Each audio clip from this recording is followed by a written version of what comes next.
Permanent hair removal at Anos. Flat 25% off. Call 970-389919. కవిత ముందు నుంచి కూడా తను ఏం చేయబోతోంది, తన స్ట్రాటజీ ఏంటి, ఎందుకని బీఆర్ఎస్ మీద అంతలా మాట్లాడుతోంది, నాన్న అని చెప్తూనే నాన్న చుట్టూ దయ్యాలున్నారని, నాన్నగారి ఆరోగ్యం కాపాడండి అని రామన్నకు చెప్తూ ఇవన్నీ చెప్తోంది. బయటకు వచ్చిన తర్వాత కూడా అదే మాటలు. బట్ సడన్ గా కేసీఆర్ కి షాక్, బీఆర్ఎస్ కి షాక్ అనే మాట. జస్టిస్ సుదర్శన్ రెడ్డికి మేము మద్దతు ఇస్తున్నాం అని చెప్పినప్పుడు షాక్ కూడా ఇచ్చేశారు. అసలు యాక్చువల్గా స్ట్రాటజీ ఏంటి, తను ఏం ప్లాన్ లో ఉన్నారు? స్ట్రాటజీ ఏదైనా ఒకటి మనం అబ్జర్వ్ చేసినట్టయితే, ఆమె కవిత గారు 2019 లోక్సభ ఎన్నికలప్పటి నుంచే అసంతృప్తితో ఉన్నారు ఆమె వాళ్ళ పార్టీ పట్ల. భారత రాష్ట్ర సమితి, తెలంగాణ రాష్ట్ర సమితి, భారత రాష్ట్ర సమితిగా రూపాంతరం చెందిన తర్వాత 2019 ఎన్నికల్లో ఆమె లోక్సభకు పోటీ చేసి ఓడిపోయిన తర్వాత అప్పటి నుంచి ఆమెలో అసంతృప్తి కొంత గూడుగట్టుకున్నది. బయటపడకపోయి ఉండొచ్చు, కొంత అక్కడక్కడ ప్రైవేట్ సంభాషణల్లో లేదా తన కుటుంబం దీనిలో కూడా ఆమె వ్యక్తం చేస్తూ వచ్చినట్టుగా మనకు అర్థం అవుతుంది. ఎందుకంటే 2019లో నిజామాబాద్ నుంచి లోక్సభకు పోటీ చేసి అప్పుడు ఓడిపోవడానికి కారణం తన పార్టీలోని వాళ్లే అనేది ఆమె అనుమానం. అది ఎంతవరకు నిజం మనకు తెలియదు. పార్టీ శాసనసభ్యులుగా పోటీ చేసిన వాళ్ళు తనకు సహకరించలే అని. ఎందుకంటే ఇక్కడ ఏం జరిగింది, 2018లోనే అయిపోయినాయి శాసనసభ ఎన్నికలు. సో వాళ్ళు గెలిచేసినారు శాసనసభ్యులంతా. ఇప్పుడు నిజామాబాద్ లోక్సభ సభ సెగ్మెంట్ కింద ఒక 6-7 శాసనసభ సెగ్మెంట్స్ ఉంటే ఆ శాసనసభ్యులంతా ఆల్రెడీ గెలిచేసినారు.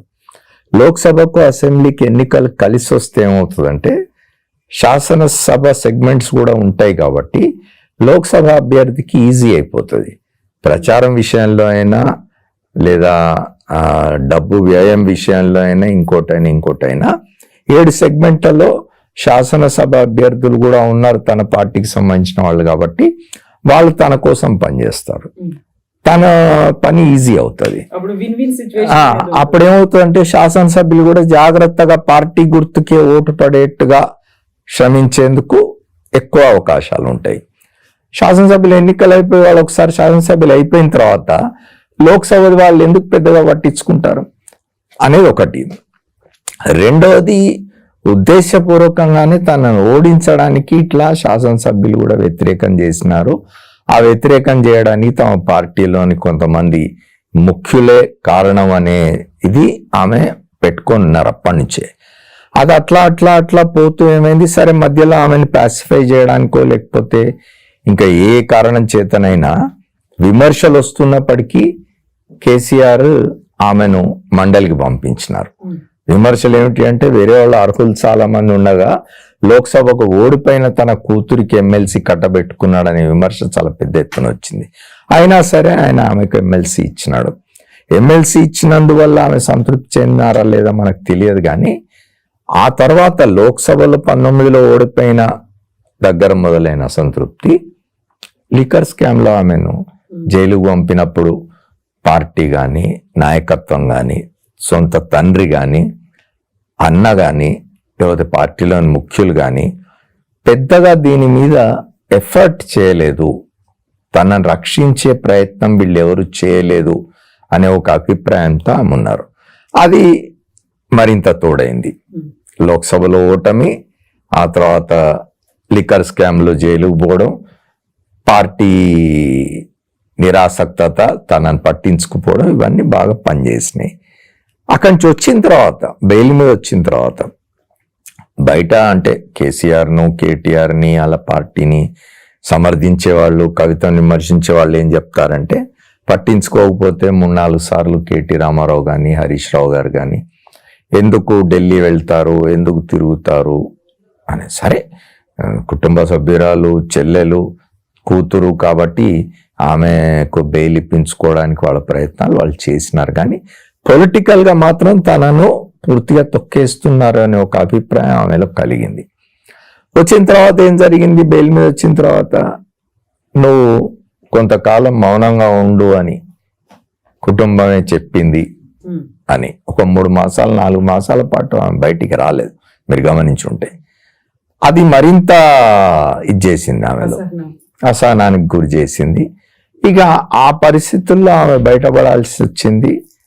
ఆ తర్వాత జరిగిన రజతోత్సవ సభలో ఆమెకు సరైన ప్రాముఖ్యత ఇవ్వకపోవడం, ప్రాధాన్యత ఇవ్వకపోవడం, మొత్తంగా కేటీఆర్ని ప్రొజెక్ట్ చేసే ప్రయత్నం చేయడం, ఈ మొత్తం జరుగుతున్న దానిలో మధ్యలో ఒకసారి కేటీ రామారావును ముఖ్యమంత్రి అభ్యర్థిగా ప్రొజెక్ట్ చేసి వ్యతిరేకత రావడంతో మళ్ళీ వెనక్కు తీసుకోవడం, కేసీఆర్ స్వయంగా మళ్ళీ బయటకు వచ్చి లేదు లేదు నేనున్నంత కాలం నేనే ముఖ్యమంత్రిని అని చెప్పుకోవాల్సిన పరిస్థితి రావడం, ఇవన్నీ కూడా కల్మినేట్ అయ్యి ఆమెలో ఓహో ఇక్కడ మనను ఉండనివ్వరు, నన్ను తొక్కేస్తారు, నన్ను రాజకీయాల్లో ఎదగనివ్వరిగా అనుకొని బయటపడ్డట్టుగా మనకు కనిపిస్తుంది. దీనికి ఇక చివరిలో జరిగింది ఏమిటి అంటే రజతోత్సవ సభలో జరిగిన వ్యవహారాల్ని ఆమె తండ్రికి రాసిన లేఖ బయట పెట్టడం ఆమె అమెరికాలో ఉన్నప్పుడు. అప్పుడే అన్నారు ఆమె మా తండ్రి చుట్టూ దయ్యాలు ఉన్నాయి, మా తండ్రి దేవుడు అని చెప్పి. ఇప్పటికి కూడా ఇప్పుడు ఆమె అయితే ఒకటి కవిత గారు కూడా స్టాండ్స్ మార్చుకుంటూ వచ్చినారు. ఆమె ఏం చేసినారు, కేటీఆర్ను డైరెక్ట్ కేటీఆర్ పేరు తీసుకోకపోయినా కేటీఆర్ టార్గెట్గా మాట్లాడినారు ఆమె బయటకు వచ్చినప్పుడు. ఇప్పుడు హఠాత్తుగా అది మార్చేసి నా తండ్రి వాళ్ళ ఉచ్చులో చిక్కుకొని ఉన్నాడు, 2 ఉచ్చులో, అన్న నువ్వు కాపాడాలి తండ్రిని, పార్టీని కాపాడాలి, మన తండ్రిని కాపాడాలి అని అన్నను ఇచ్చేసేసి వీళ్ళ మీద చేస్తున్నది. ఇవన్నీ కూడా ఏమవుతాయంటే జనం వింటూ ఉంటారు, చూస్తూ ఉంటారు, అబ్జర్వ్ చేస్తూ ఉంటారు, గమనిస్తారు ఎవరేం మాట్లాడుతున్నారు, ఎవరి వ్యవహార శైలి ఎట్లా ఉన్నది అనేది. ఎప్పుడు కూడా రాజకీయాలు అనేవి అంత ఇదిగా ఉండవు, డైనమిక్గా ఉంటాయి. రాజకీయాలు ఎప్పుడు మారుతూ ఉంటాయి, ఒకే విధంగా ఉండవు. రాజకీయాలు రోజు రోజుకు మారుతాయి. ఇవాళ ఉన్న విధంగా రేపు ఉండకపోవచ్చు, సంవత్సరం క్రితం ఉన్న విధంగా రేపు ఇంకో సంవత్సరం తర్వాత ఉండకపోవచ్చు. రాజకీయాలు ఎప్పుడు కూడా అవి చాలా డైనమిక్గా ఉంటాయి, ఎప్పటికప్పుడు పరిస్థితులు మారుతూ ఉంటాయి. ఎన్నికల సమయంలో మాత్రమే, ఎన్నికలు అనౌన్స్ చేసిన తర్వాత 3 మాసాలు 4 మాసాల కాలంలో మాత్రమే మనం ఖచ్చితంగా బేరీజ్ వేయగలం, ఎవరేమిటి, ఎవరి పరిస్థితులు ఏమిటి, జనం ఎట్లా బిహేవ్ చేస్తున్నారు అనేది. జనం కూడా చాలా విజ్ఞులు, బయటపడారు. అయితే ఇటీవలి కాలంలో ఈవీఎంల మీద వచ్చిన తీవ్రమైన సందేహాల కారణంగా ప్రజల పార్టిసిపేషన్ అనేది గందరగోళంలో పడింది, డౌట్లో పడింది. నిజంగా ప్రజలు పార్టిసిపేట్ చేస్తున్నారా, లేక ఈవీఎంలను మేనేజ్ చేసి గెలిపోవటంలో జరుగుతున్నాయా అనే సందేహాలు ఇటీవల కాలంలో చాలా వచ్చినాయి. ఇప్పుడు జాతీయ స్థాయిలో రాహుల్ గాంధీ చేస్తున్న ఉద్యమం దాని మీదనే, ఓట్ చోరీ అంటున్నాడు ఆయన. ఓట్ చోరీ అంటే ఏం లేదు, ఈవీఎంలను మేనేజ్ చేస్తున్నారు అనే ఒక ఇదే కదా. కాబట్టి ప్రజలు ఎంతవరకు పార్టిసిపేట్ చేస్తున్నారు, ప్రజలు పార్టిసిపేట్ చేసినప్పుడు మాత్రం తప్పనిసరిగా వాళ్ళు చాలా క్లియర్గా ఇది ఇస్తారు, తీర్పిస్తారు. మనం మొదటి నుంచి చూస్తూ ఉన్నాం ఎట్లా తీర్పులు ఇచ్చినారు అనేది. కాశ్మీర్ నుంచి కన్యాకుమారి దాకా ఒకే రకమైన తీర్పు ఎట్లా ఇస్తారు ప్రజలు. కాబట్టి వాళ్ళు కేర్ఫుల్గా అబ్జర్వ్ చేస్తుంటారు. ప్రజలకేం తెలియదు, ప్రజలేం చూడరు, ప్రజలేం అర్థం చేసుకోరు. మనం పోయి అడిగితే ఓటేస్తారు, లేకపోతే ప్రలోభాలకు గురై ఓటేస్తారు అని అనుకుంటే పొరపాటు. ప్రలోభాలు 1% పనిచేస్తే చేయొచ్చు, కొంత మైనర్ అది. బట్ మెజారిటీ ప్రజలు అప్పుడున్న పరిస్థితులు, అప్పుడున్న రాజకీయ పార్టీల పనితీరు, వాళ్ళ వ్యవహార శైలి చూసే ఓట్లేస్తారు. సో ఇప్పుడు కవిత లేవనెత్తినటువంటి విషయాలు కావచ్చు, తను బయటకు వచ్చిన తర్వాత మాట్లాడినటువంటి విషయాలు కావచ్చు, అది పూర్తిగా తన వ్యక్తిగతం అనుకుంటున్నారా, కుటుంబానికి సంబంధించినవా, పార్టీ పరంగా ఆవిడ చేసినటువంటి విమర్శ అనుకుంటున్నారా మీరు? ఇప్పుడు ఒకటండి, ఆమె చేసిన ఆరోపణల్లో ప్రధానమైంది తన కుటుంబంలోనే సన్నిహిత కుటుంబ సభ్యులిద్దరూ అవినీతి పరులు అని ఆమె చేసింది. వాళ్ళ ఇంట్లో బంగారం ఉంటే తెలంగాణ అయిపోతుందా అని ఒక డైలాగ్ కొట్టింది. 10 ఏళ్ళు ఆమె లోపట్టున్నారు. ఇప్పుడు అనొచ్చు అంతర్గతంగా నేను చాలా కొట్లాడినా, చాలా చెప్పినా అని. అది సరిపోదు. నువ్వు 10 ఏళ్ల పాటు లోపట ఉండి నువ్వు 10 ఏళ్ల పాటు నిజంగా ఇది జరుగుతూ ఉంటే ఇదంతా చూసి నువ్వు దీన్ని ఆపడానికి కానీ నిరోధించడానికి కానీ కనీసం దీన్ని ఎక్స్పోజ్ చేయడానికి కానీ ప్రయత్నం చేయలేదు. ఇవాళ సామాజిక తెలంగాణ అంటున్నారు ఆమె. పార్టీ 2014 జూన్ 2న అధికారంలోకి వచ్చినవి రాగానే అధినాయకుడు కేసీఆర్తో మన పార్టీ సామాజిక తెలంగాణ అనే అంశంతో ముందుకు పోవాలి, ఇది నా వైఖరి అని పలగుద్దినట్టు చెప్పి ఆ వైపు ఎందుకు నడిపించలేదు ఒకటి. రెండోది, ఇప్పుడు 10 ఏళ్ల తర్వాత బయటకు వచ్చి మీరు సామాజిక తెలంగాణ అంటున్నారంటే ఈ 10 ఏళ్ళు మీరు సామాజిక తెలంగాణ కోసం పనిచేయలేదు, లేదా సామాజిక అంశాల మీద మీ తండ్రి గారి ప్రభుత్వం దృష్టి పెట్టలేదు అనుకోవాలా? ఆయన చాలా చెప్తున్నారు కదా, రైతు బంధు ఇచ్చాను నేను, దళిత బంధు ఇచ్చాను నేను, బీసీలకు గొర్రెలు మేకలు చేసినాను, తర్వాత పేద వర్గాలకు సంబంధించి నేను ఇవి చేసినాను, పెన్షన్లు ఇచ్చిన ఇవి చేసిన అని చెప్తున్నాడు ఆయన. అనేక కార్యక్రమాల గురించి ఆయన కానీ ఆయన పార్టీ కానీ మాట్లాడుతున్నది. మరి అవన్నీ ఏమిటి? సామాజిక తెలంగాణ అంటే ఏమిటి? మీ దృష్టిలో సామాజిక తెలంగాణ అంటే ఏమిటి? ఏం సాధించలేదు. ఇప్పుడు మీరు పార్టీలో ఉన్నంతకాలం జ్యోతిబా పూలే విగ్రహం పెట్టమని అడగలే, ఇప్పుడు వచ్చి జ్యోతిబా పూలే విగ్రహం అంటున్నారు. ఇప్పుడు వచ్చి మీరు సామాజిక తెలంగాణ అంటున్నారు. ఇప్పుడు వచ్చి మీరు ప్రజల కష్టాల్లో ఉన్నారంటున్నారు. అంటే 10 ఏళ్ళు మీ నాయన రాజ్యంలో అంటే మీరు పార్టిసిపేట్ చేసినారు ఆ గవర్నమెంట్లో. మీరు లోక్సభ సభ్యురాలిగా ఉన్నారు, పార్టీలో మీరు ఒక పార్టీకి సంబంధించిన ఒక అనుబంధ సంస్థ అనుకోండి, తెలంగాణ జాగృతి పేరు మీద మీరు అనేక కార్యక్రమాలు చేసినారు, ప్రభుత్వంలో మీరు కీలకంగా ఉన్నారు. పదవి లేకపోవచ్చు, మంత్రి కాకపోయి ఉండవచ్చు, లేదా ఇంకోటి లేవు. రెండవది, ఆమెకి ఇంకొక ఇది కూడా ఉండొచ్చు, ఒక ఫిర్యాదు కూడా. తను 2014, 19, 5 సంవత్సరాల పాటు లోక్సభ సభ్యులుగా ఉన్న కాలంలో ఒక దశలో చర్చ వచ్చింది, మీరు గమనించినారో లేదో, బీఆర్ఎస్ అంటే అప్పుడు టిఆర్ఎస్ గా ఉన్నది, టిఆర్ఎస్ కూడా ఎన్డీఏ ప్రభుత్వంలో చేరుతుంది అని, చేరితే కవిత కేంద్ర మంత్రి అవుతుంది అని.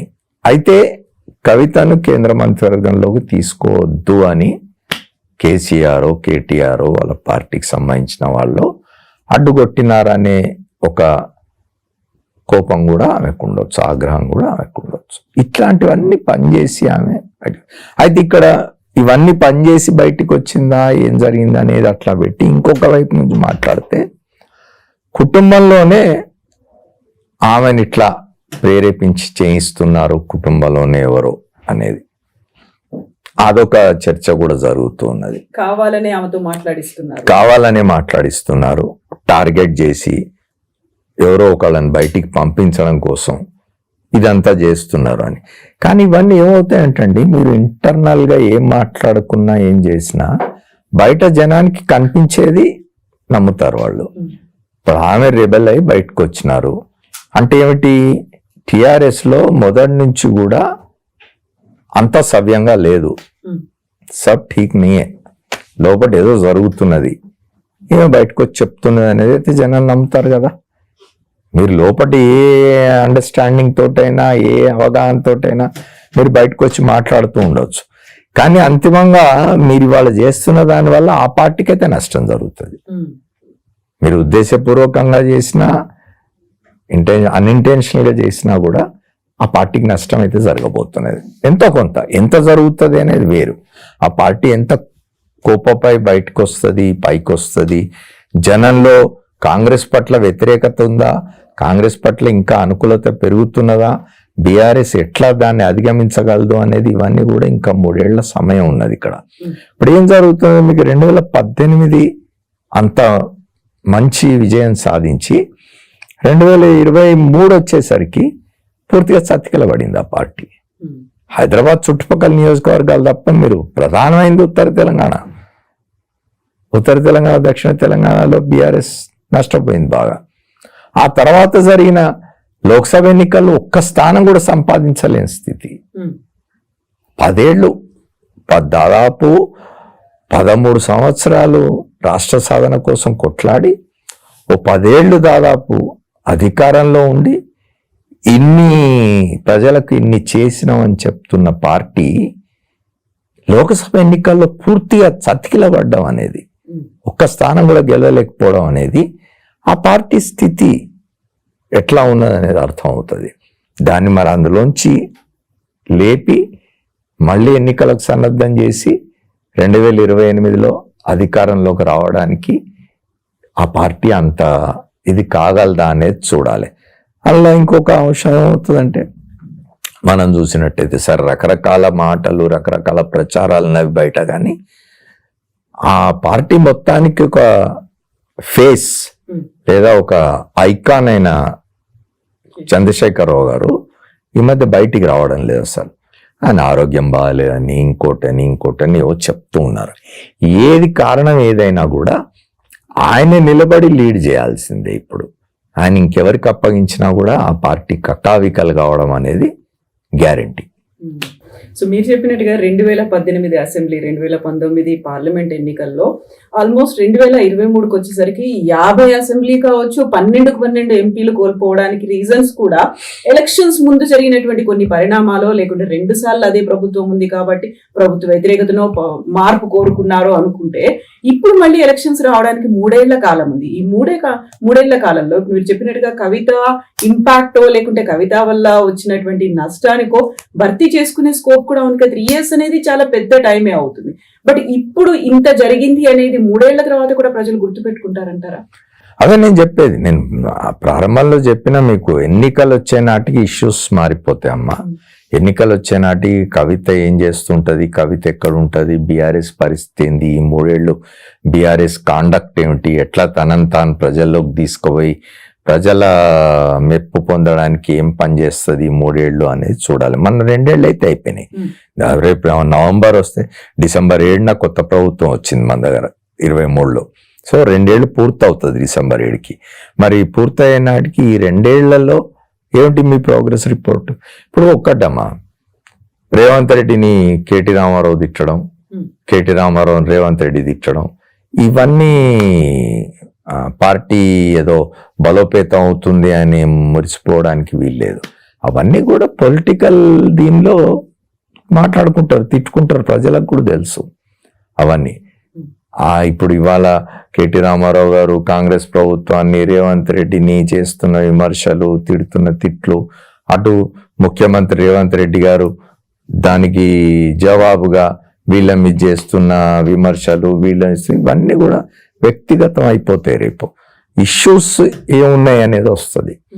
ఇవాళ చూడండి మీరు, రేపు ఎన్నికల ఒక 6 మాసాల ముందు నుంచి వివిధ వర్గాల ప్రజలకున్న సమస్యలు ఏమిటి, వాళ్ళు ఎంత తీవ్రంగా దానివల్ల ఇబ్బంది పడుతున్నారు అనేవి బాగా పనిచేస్తాయి. కాబట్టి ఇప్పుడు నిజంగా కూడా ఇవాళ కవిత చేసింది కూడా అప్పటిదాకా ఉంటుందని నేను అనుకోను. ఇప్పుడు ఆమె తన సన్నిహిత కుటుంబంలోని 2 సభ్యులను గురించి మాట్లాడింది. వాళ్ళ ఇళ్లలో బంగారం ఉంది కాబట్టి బంగారం తెలంగాణ అయిపోదు కదా అని. అవన్నీ కూడా అప్పటికి ఇంకా జనంలో ఉండి, అప్పటికి ఇంకా జనం వాటిని ఇప్పుడు నమ్ముతున్నారా లేదా కూడా చెప్పలేము.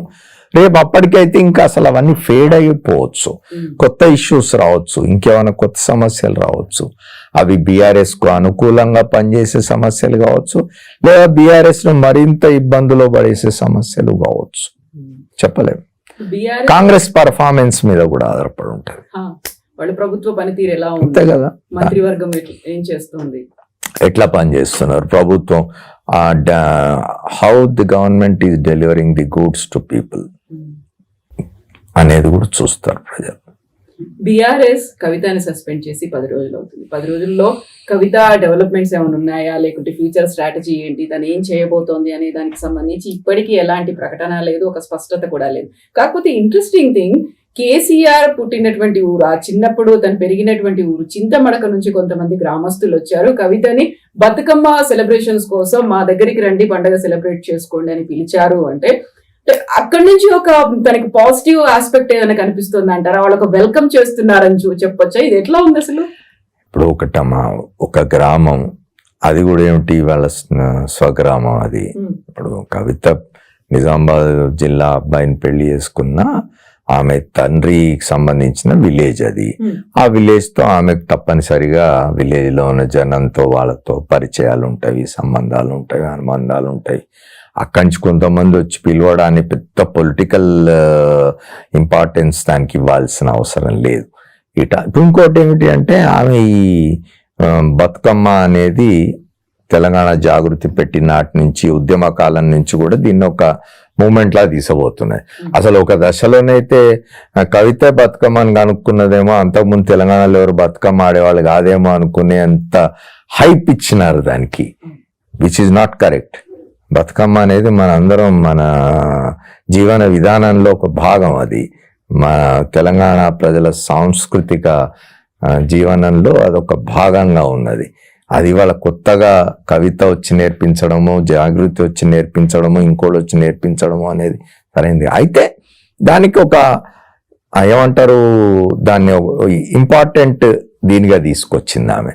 ఎప్పుడుగా బతుకమ్మ అనేది ఎవరి గ్రామాల్లో వాళ్ళు, ఎవరి ఇళ్లలో వాళ్ళు, ఒక ప్రైవేట్ అఫేర్గా, కుటుంబ వ్యవహారంగా నడుస్తూ ఉండేది, గ్రామ వ్యవహారంగా నడుస్తూ ఉండేది అని ఆమె దానికి ఫోకస్ ఇచ్చినారు. ఆమె దాన్ని కొంచెం విదేశాల్లో కూడా బతుకమ్మలు ఆడించినారు, ఇక్కడ ఆడించినారు, దానికి ఒక ఇంపార్టెన్స్ వచ్చేట్టుగా చేసినారు తప్ప బతుకమ్మ కనుక్కున్నది ఏం కాదు. కానీ ఆమె ఐడెంటిఫై అయినారు దాంతో.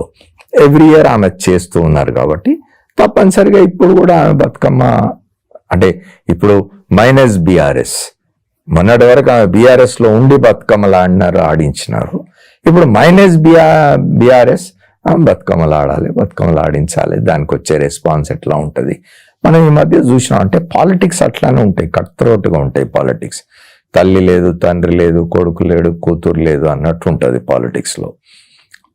ఈ మధ్య కాలంలో చూసినాం మనం, కవిత ఎక్కడైనా ఉద్యమాలు చేస్తుంటే, దీక్షలు చేస్తూ ఉంటే, లేకపోతే ధర్నాలు చేస్తూ ఉంటే, BRS as a political party is not with her.